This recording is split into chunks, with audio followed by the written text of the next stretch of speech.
Hello everyone, welcome to part 2 of the ChessBot series. Many of you who watched the first video might have been confused on why I haven't made a video yet. So here's a quick summary. I was working on the video for the final ChessBot, and my computer started acting really strange. I got the bot submitted, but a few days later, when I was touching up the video for YouTube, my computer completely gave up, and my files along with it. While some of the files remain backed up, others, such as the video and some of the code for the bot, were missing. So the last few months, I've been searching for the code for my final bot, but I could only find the one of the older versions. So this is only some of the bot. If Sebastian Legg watches this and he still has the code for my bot, which by the way is called MilkMind, it would be great if he posted the code in the comments so I can complete the video on it and maybe work on it some more for fun, even though the challenge is over. Also, if Sebastian is watching, big thanks for watching the last one too. It means a lot. But without further ado, here's ChessBot Part 2. Let's review how a chess engine works. Turns out, they play a lot more like us than you might expect. But don't just take my word for it. Here's former world chess champion Vishy Anand's perspective. So when you're playing chess, how many moves ahead are you thinking? It depends on the position. We usually compare it to a tree. So if there's a straight tree in very few branches or no branches, then you can go very, very far. So essentially, if I have one move, you have one response, I have one response to that, you have one response to that, I can calculate 50 or 70 moves. It doesn't really matter. But where it gets tricky is when I have 4 possibilities, you have 6 responses, then I have another 5, and that's when the tree becomes very dense, like a thicket. And there it's difficult to see very far. Vishy used the analogy that chess players look at chess positions like a tree, and that's how a lot of computers operate as well. They have a tree of chess positions, and they start from the bottom of the tree and go to the top. Last video, the search function that we used was Minimax. I'm going to review in a little more detail this time for the beginners. Minimax works by assuming best play from the opponent. When strong players are playing against each other, their opponent will try to minimize their advantage, but the player will try to maximize their own advantage. So they don't just calculate their own moves, but they also look at the best responses from their opponent. So let's use Minimax on the search tree. Remember, we start down here. So there is a 7 and a 9. According to Minimax, your opponent is trying to minimize your advantage, so they take the 7. Then over here, we have a -3 and a 10. Again, the minimum would be a -3, which gets pushed up here. Now we take the max of 7 and -3, giving us 7, which gets put up here. We repeat this process, and we see that the best branch to go down is the one that gives us an evaluation of 3. But there's actually an optimization that we can do here called alpha-beta pruning. Let's do that same example so that we can reason through alpha-beta pruning. Let's say that we already went through the process to get a 7 here. And before we evaluate this slot, we know that it can be less than, greater than, or equal to -3. Let's look at what happens in each case. In the case that it's less than -3, like -6, then we're going to get a -6 right here. But we will have to maximize and still get a 7.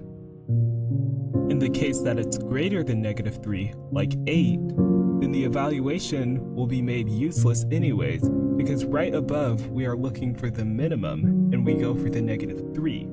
And then we go to maximize and we still get a 7. And in the final case, where it's equal, the -3 gets carried up, and the maximize still goes to 7. So the result is 7 no matter what, meaning that after we evaluated the -3, we don't need to waste time here, and we can just prune this branch. I encourage you as a mental exercise to take a moment and pause the video to see if any other branches can be pruned, and and if there is any others, leave an answer of how many others and why in the comments. One more question you may ask is if this is really impactful, because in this example, there are only a few things to cut, and the time that it would take to evaluate those extra branches would be nearly negligible. And while this is true for this example, we're talking about chess, and from each chess position, the average number of legal moves is 30, meaning there would be around 30 branches off the root branch and 30 branches off of all of those branches. So as you go further and further in depth of the search, then the number of positions that you would need to evaluate grows exponentially, and alpha-beta pruning in some cases dramatically reduces the amount of positions to evaluate.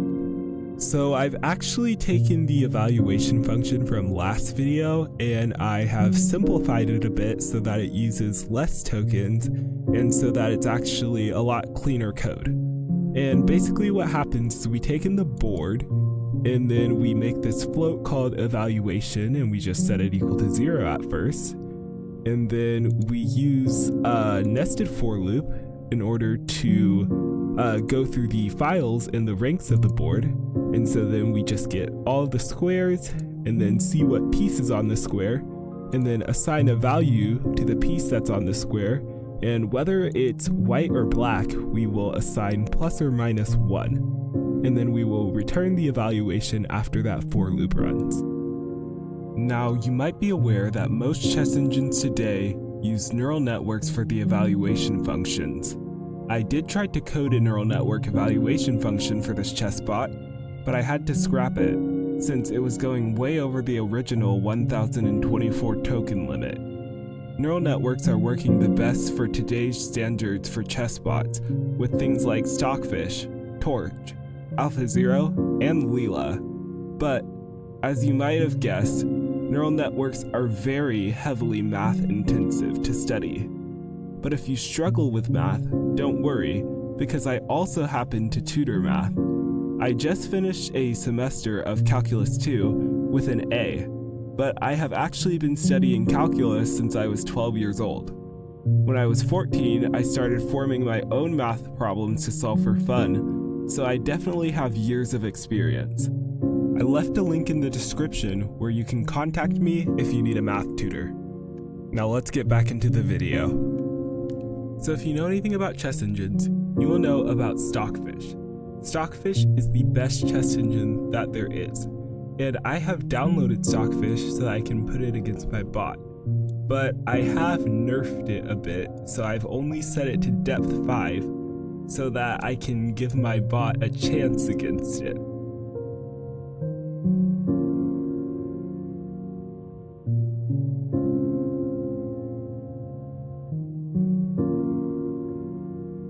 So to say that my bot got destroyed would be an understatement. And even the 3 draws that it did get, I don't think it got those actually validly, because I think it was an issue with the code that I put in there, because it was hard to relay all of the information to Stockfish that it was actually a 3-fold repetition. I decided to work on the search function a bit more since the Minimax algorithm is very powerful. Let's put it like this. If a hypothetical quantum computer was to exist that could search each possible position in chess, which is around 10 to the 120th power of positions, we wouldn't even need a chess engine with a strong evaluation function, because if we had a computer that powerful to run that much minimax, it would get to the last possible position in chess. Unfortunately, even if we do get a quantum computer in the future, that likely won't be the case. 10 to the 120th is a huge number. It even dwarfs the number of atoms in the observable universe, which is around 10 to the 80th power. But we can make optimizations to significantly reduce the number of positions that we actually have to evaluate, giving us hope to solve chess with future hardware and software. Even in present time, we already have a variety of optimizations to apply to our chess bot. But what I did here is called move ordering. Move ordering is an optimization that we can use to speed up the search. Remember alpha-beta pruning from before? It pruned off the bad branches, but we can predict that something is going to be a bad branch in the future. It's not probable that sacrificing a queen for a minor piece is a good move. So right here, we calculate the probability for that. And that doesn't look like it's going to be so good, but still, it's going to give a higher probability than a non-capture move. Even though it's not very probable for a queen to sacrifice itself for some kind of knight or something, it still could happen. In tactics, we look at forcing moves, and one of the forcing moves is captures. So any capture would need to be looked at in detail. We usually look at pawn promotions as good moves because pawns are evaluated as a 1, but a queen would be evaluated as a 9. And so 9 is way more than a 1, so it's more probable that would be a good evaluation. I've also implemented Megax here with alpha-beta pruning, a different version of Minimax that uses a shift in black and white's perspective to always maximize their own side's advantage.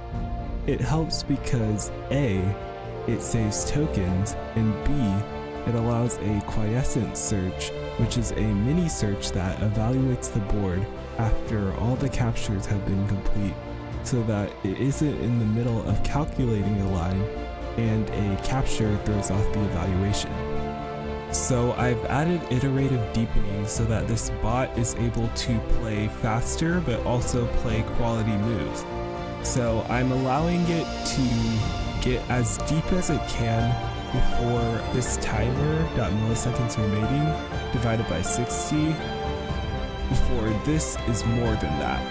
So basically, this is never going to be over 1 second, and it will keep diminishing throughout the game. So now it's time to test the chess bot to see how good it got.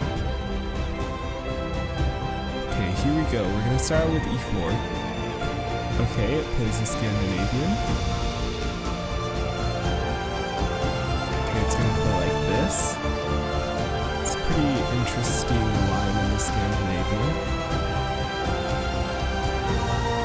I think it's done so far. Done well so far. I was thinking like knight check, opening up the bishop right here, but then his knight takes, and then both of the knights are defending right there.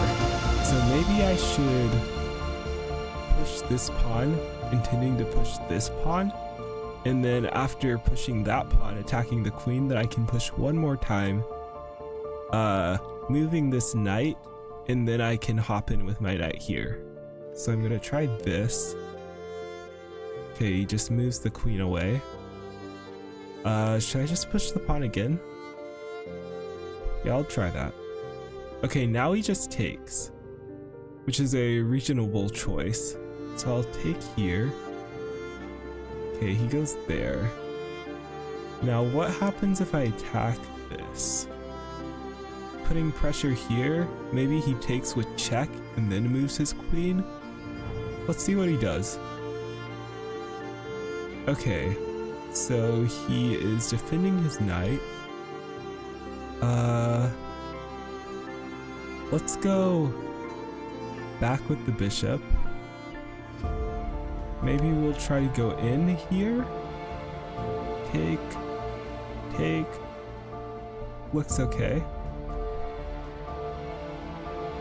Okay, and wait, what if I just do this? Doesn't that get a piece? Here, takes, and then I just take. I don't understand. Okay, he goes there. I'm gonna go all the way back with my bishop. And yeah, it looks like he's giving away the knight because the knight can't move, or else I'll take the queen. So I will take this knight. And then maybe move my bishop away, or should I move it? I think if I move it like here, then he's gonna take, take, and then I'll have double pawns. He can attack with stuff like this. I don't really like that, so maybe I'll just move my bishop back. Kind of aiming to take this back. And now he takes like that. So I'm wondering, can I go like right there? And then if he takes, then I take his queen. Then maybe he defends instead of taking. But then maybe I add pressure. Let's try that. So let's go here. Okay, so now what if I add pressure? Like this. And he goes there. But now can I take? Oh, my bishop is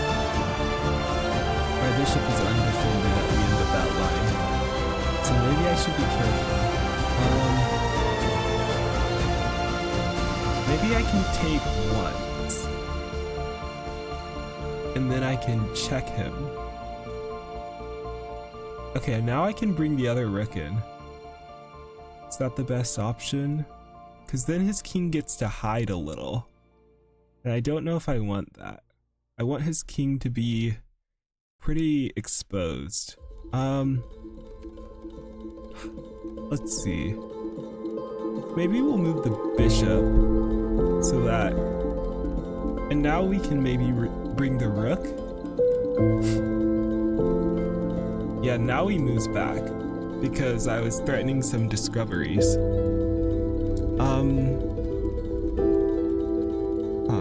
Let's see. What should I do here? Maybe I should attack his rook. Then maybe he defends with queen like this. Oh no, he doesn't. Okay. So now I think I'm gonna stack on this pawn right here.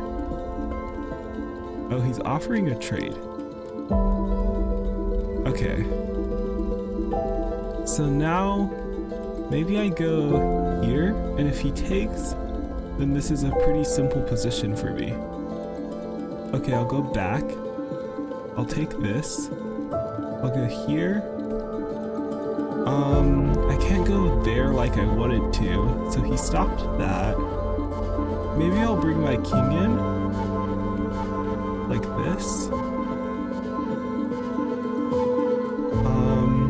Okay, so he's wanting to come down here. Maybe I'll just prevent that like this. And then this. And then this pawn is defended by the rook. And so now I can bring my king in. Let's see. He's actually defending this pretty well. Let's go here and break up the pawn structure. Okay, he goes there. I'll go here. Let's go here. Okay, now I'll take. And I'll take this, and now he has to sacrifice. And this looks like a pretty clean win.